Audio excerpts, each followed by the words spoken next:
এই দুনিয়ার পুরো জীবনটা এটা হচ্ছে লালসাময়, মরিচিকা, মায়াজাল। এই মায়াজালে আমরা আটকে আছি, ফলে মৃত্যুর কথা আমরা ভুলে গিয়েছি। পাগলের মতো ছুটছি, আরো টাকা লাগবে, আরো খ্যাতি লাগবে, আরো যশ লাগবে, আরো দাপট লাগবে। আমার এত টাকা দিয়ে কি হবে? এত সম্পদ দিয়ে কি হবে? এত ব্যস্ততা দিয়ে কি হবে তোমার? স্টপ, থামুন, অনেক হয়েছে। আন্না, থামুন, take a rest, take a breath and think about death. Think that you have to go back to your Lord. একটু বসেন না, একটু ভাবেন যে আমাকে চলে যেতে হবে, চলে যেতে হবে। এই কোলাহল, এই ব্যস্ততা, এগুলো থাকবে, থাকবো না আমি। সাইয়েদনা ওমর ফারুক বলেছেন, মুতু ক্বাবলা আন তামুতু, মরার আগে একবার মরো। হাসিবু ক্বাবলা আন তুহাসাবু আলাইকুম, তোমার হিসাব নেওয়ার আগে তুমি একবার নিজের হিসাবটা করো না। কাগজ বের করে একটু লিখো না কি কি ভালো কাজ করছিলা, যেগুলো দিয়ে নাজাতের ওসিলা হতে পারে। 1 2 3, আর কি কি আকাম কুকাম করছো দেখো না, লিখে দেখো তোমার অবস্থাটা কি। মরার আগে একবার মরো। মরার আগে খাটের মধ্যে শুয়ে শটান করে চোখ বন্ধ করে একবার মরার ভান করে দেখেন কেমন লাগে। চোখটা বন্ধ করেন আর ভাবেন আপনি নাই, কি কি হতে পারে ভাবেন। আপনার ছেলে মেয়েরা কান্না জুড়ে দিবে, আপনার প্রাণের স্ত্রী বিলাপ শুরু করে দিবে, বন্ধু বান্ধবের চিৎকার আর মাতম, স্থানীয় এলাকার মসজিদে ঘোষণা, অমুক এলাকার নিবাসী অমুক ভাই অমুকের ছেলে অমুক দুনিয়ায় নাই। সব আত্মীয়রা চলে আসবে, ফেসবুকে স্ট্যাটাস দেয়া হবে, সবাই সবাইকে জানাবে বিকাল 4টায় অমুক হাই স্কুল ময়দানে আপনার জানাজা। ছুটে আসবে, সবাই ছুটে আসবে আপনাকে শেষ বিদায় দিতে, গুড বাই জানানোর জন্য, আল ওয়াদা, বিদায় জানাতে আসবে সবাই। 4 তাকবীর দিয়ে আপনার জানাজা হবে, অশ্রুসিক্ত জানাজায় আপনার বিদায় হবে। কাঠের খাটিয়ার মধ্যে করে কাঁধে তুলে আপনার কবরে নেওয়া হবে। আগে থেকে খুঁড়ে রাখা কবরটার মধ্যে আপনারে বিছিয়ে দেয়া হবে। বাঁশের কচি দিয়ে তার উপরে মাটির চাপা দিয়ে সব চলে যাবে। ভাবেন না একবার চোখ বন্ধ করে, this is the circle of life, this is the nature of life. এটা সবার হবে, আমার হবে, আপনার হবে। এত মায়া, এত ভালোবাসা কই যাবে? কেউ থাকবে না, সবাই আপনার অন্ধকার কবরে রেখে দিয়ে চলে আসবে। উপরে বাঁশের কঞ্চি, তার উপরে মাটির চাপা, অন্ধকার আর অন্ধকার। এই অন্ধকার যেন শেষ হতে চায় না, শুধুই অন্ধকার, ঠিক কিনা? এজন্য আমাদের চলে যেতে হবে। দাদা গেল, চাচা গেল, মামা গেল, আমাদেরকেও যেতে হবে, জোরে কোন ঠিক কিনা? একদিন মাটির ভেতরে হবে ঘরে মন আমার, কেন বন্ধ দালান ঘর, প্রাণ পাখি উড়ে যাবে পিঞ্জর ছেড়ে।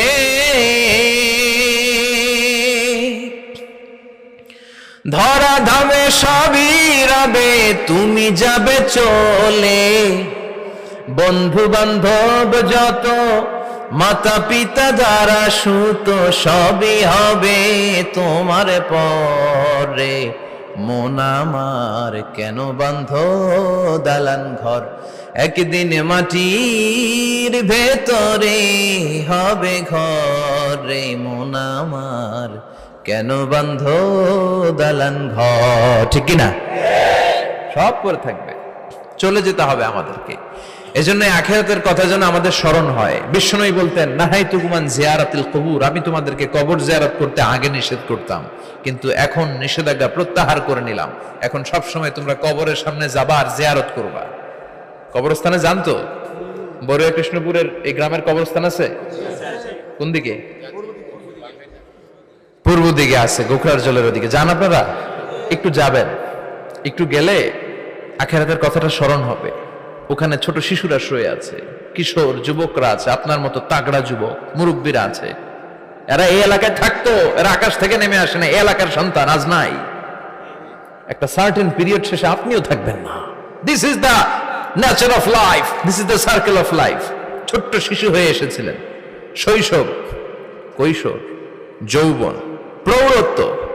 আগে ছিলেন সিঙ্গেল, বিয়ে করে হয়ে গেলেন ডবল। এরপরে আল্লাহ আপনাকে একটা মেয়ে দিল, এরপরে মেয়েকে বিয়ে দিয়ে শ্বশুর হলেন, এরপরে ওই মেয়ের ঘরে সন্তান হতে নানা হলেন। আর কতদিন? অনেক দিন হলো তো, অনেক লম্বা সময় পেয়েছেন আপনি। Think about death. এবার যাওয়ার কথা ভাবেন। আখিরাতের সামানের কথা ভাবেন, ফিরে যেতে হবে। কি শক্তিশালী যুবক, বার্ধক্য চলে আসলে লাঠি ছাড়া চলতে পারে না। কুচকুচে কালো দাড়ি সাদা হয়ে যায়, দাড়ির শুভ্রতা, বয়সের ভার, রং ধরা যৌবন জং ধরে শেষ, ঠিক কিনা? This is the circle of life. যুবক ভাইরা, এটাই জীবন, চলে যেতে হবে, কেউ থাকতে পারবে না, ঠিক কিনা?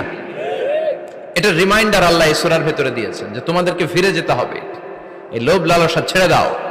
রব্বুল আলামিন বলেন, আলহাকুমুত তাকাসুর হাত্তা যুরতুমুল মাকাবির।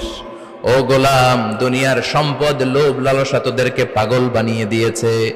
এই লোভ পাগলামি কোনোদিন তোদের থামবে না যতদিন না তোরা কবরে ঢুকবি, ঠিক কিনা? কার কথা? আল্লাহ বললেন, দুনিয়ার সম্পদ আর লোভ আর মোহে তোমরা গাফেল হয়ে গিয়েছো। আখিরাতের কথা বেমালুম তোমরা ভুলে গিয়েছো, কিন্তু আখিরাতে তোমাদের যেতেই হবে, কবরের বাড়িতে তোমাদের ঢুকতেই হবে, ঠিক কিনা? যেতেই হবে। আমরা ভুলে যাই। আলহাকুমুত তাকাসুর, অতিরিক্ত পাওয়ার লোভ, বেশি বেশি খাওয়ার লোভ, বেশি বেশি জমানোর লোভ মানুষকে গাফেল বানিয়ে দিয়েছে। এটা মানুষের স্বভাব, আরো চাই আরো চাই, এই স্বভাবটা আছে না নাই? দেখবেন ছোট বাচ্চারা মসজিদের দোয়া অনুষ্ঠান শেষে জিলাপি দেয় না? বড়ে কৃষ্ণপুর কি দেয়? আগে বাতাসা দিত না, এখন কি দেয়? জিলাপি দেয়, মিষ্টি দেয়। তো মসজিদের 2-3 গেট থেকে যদি দেয়, ছোট বাচ্চারা দেখবেন এদিক দিয়ে কয়েকটা নিয়ে আবার ওই গেটে লাইন ধরে। ওর হাত হলো ছোট হাত, ওর হাত ভর্তি জিলাপি, আর নেওয়ার জায়গা নেই, এরপর আরেক জায়গায় লাইন ধরছে, আরো লাগবে আরো লাগবে, এই আরো আরো আরো চাই। এই স্বভাবটাই মানুষকে কুড়ে কুড়ে শেষ করে দিয়েছে। এত লাগবে কেন তোমার? চাহিদার কোনো শেষ নাই। Unlimited demand of human being. যার আছে বেশি তার চাই বেশি। যার সাইকেল আছে তার হুন্ডা চাই, হুন্ডা আছে তো প্রাইভেট কার চাই, প্রাইভেট কার আছে তো প্লেন চাই, প্লেন আছে তো হেলিকপ্টার চাই, হেলিকপ্টার আছে তো ওইটা চাই, ওইটা আছে তো সেটা চাই, ঠিক কিনা? এলাকার মেম্বার যে হয়েছে চেয়ারম্যান হতে চায়, আছে না নাই? চেয়ারম্যান সাহেব এমপি হতে চায়, আছে না নাই? এমপি সাহেব মন্ত্রী হতে চায়, আছে না নাই? মন্ত্রী সাহেব প্রধানমন্ত্রী হতে চায়, আছে না নাই? কিন্তু এই দেশে সুযোগ নাই। কথা কন, এই দেশে প্রধানমন্ত্রী সিলেক্টেড। 2-3 জনের বাইরে কেউ প্রধানমন্ত্রী হইতে পারবি না, ঠিক কিনা? আমার এই জীবনে তো আমি 2-3 জনই দেখলাম। বেগম খালেদা জিয়া, মাননীয় প্রধানমন্ত্রী শেখ হাসিনার ছোট্টবেলা দেখেছি এরশাদকে, আমরা তখন ছোট। তো মানুষের চাহিদার কোনো শেষ নাই, যার আছে বেশি তার চাই বেশি। এজন্য বিষ্ণু বলেছেন, উনজুরু ইলা মান হুয়া আসফালা মিন, তোমার চেয়ে যে খারাপ আছে ওর দিকে তাকাও। ওয়ালা তানজুর মান হুয়া আ'লা মিন, তোমার চেয়ে যে ভালো আছে ওর দিকে তাকায়ও না, তোমার চেয়ে যে খারাপ অবস্থানে আছে ওর দিকে তাকাও। অনেকে নিজের অবস্থান নিয়ে সুখী না, এরকম আছে না নাই? আল্লাহ আমার এটা দিল না রে, ওইটা দিল না রে, পাইলাম না রে, কিচ্ছু হয় না, কি করব জীবনে, হতাশ। আসলে আছে কিন্তু অনেক, কিন্তু শুকরিয়া নাই, ডাকাত, ঠিক কিনা? নিজের অবস্থান নিয়ে সুখী না, কিন্তু অনেক লোক আছে তারা আপনার অবস্থানে পৌঁছতে চায়। তাদের দিকে তাকিয়ে দেখেন, আপনি যে অবস্থানে আছেন এই অবস্থানে পৌঁছাটা অনেকের কাছে স্বপ্ন। তারা প্রতিনিয়ত সংগ্রাম আর স্ট্রাগল করে যাচ্ছে আপনার অবস্থানে পৌঁছতে, আর আপনি এটা নিয়ে সন্তুষ্ট না। শেখ সাদির নাম শুনেছেন? বালাগাল উলা কাশাফাত দুজা, এই কবিতাটা রচয়িতা, ইরানের বিখ্যাত এক কবি। উনি একবার আর্থিক সমস্যার মধ্যে দিয়ে সময় কাটাচ্ছেন, টাকা নাই, পয়সা নাই, পায়ে দেওয়ার মতো জুতা নাই।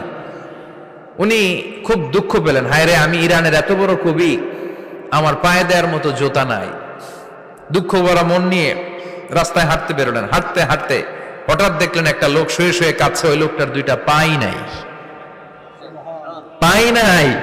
উনি সেজদায় পড়ে গেলেন, আল্লাহর কাছে ক্ষমা চাইলেন, আল্লাহ অনেক দিয়েছো, শুকর আলহামদুলিল্লাহ। এজন্য যেই পরিস্থিতিতেই থাকি না কেন আমরা কি পড়বো? জোরে বলেন, কি পড়বো? এজন্য কানাতু মিনাল ইসলাম, অল্পে তুষ্ট থাকার নাম হলো ইসলাম। সম্পদ লাগবে কিন্তু সম্পদের পাহাড় লাগবে না, ঠিক কিনা? অল্প খান, অল্প পড়েন, অল্প জামান, অল্পের ভেতরে বরকত ঢুকায়া দিছে কে? দেখবেন যাদের সম্পদ অল্প তারা সুখী বেশি, জরিপে এটা দেখা গিয়েছে, অনেক সার্ভেতে এটা এসেছে, যারা সম্পদশালী এরা দুঃখী বেশি, এদের দুঃখ বেশি, টেনশন বেশি। খুব স্বাভাবিক, টাকা যার বেশি রোগ তার বেশি, টাকা যার বেশি টেনশন তার বেশি, টাকা যার বেশি ঘরে শান্তি তার কম। আছে না নাই? ঘরের ভেতরে অশান্তি, ছেলে কথা শোনে না, ছেলে টানে গাঞ্জা, মেয়ে করে পরকিয়া। আছে না নাই? স্ত্রী কথা শুনে না, ভালোবাসা নাই, ঘরটা জাহান্নামের টুকরা। রোগ বালাই, এক একটা হসপিটাল বিল পরিশোধ করতে মাসে 5 লাখ 10 লাখ। আছে না নাই? কিছু খেতে পারে না, ডাক্তার একেবারে ডায়েট মেনু বেঁধে দিয়েছে। ডায়েট, ভেরি ডায়েট মেনু, এটা এটা এটা এটা কিছুই খাবেন না, শুধু গরু খাবেন না, খাসি খাবেন না, চিংড়ি খাবেন না, খালি ঘাস খাবেন, ইচ্ছে মতো ঘাস খাবেন, মানে ঘাস জাতীয় যত আইটেম আছে সব খাবেন।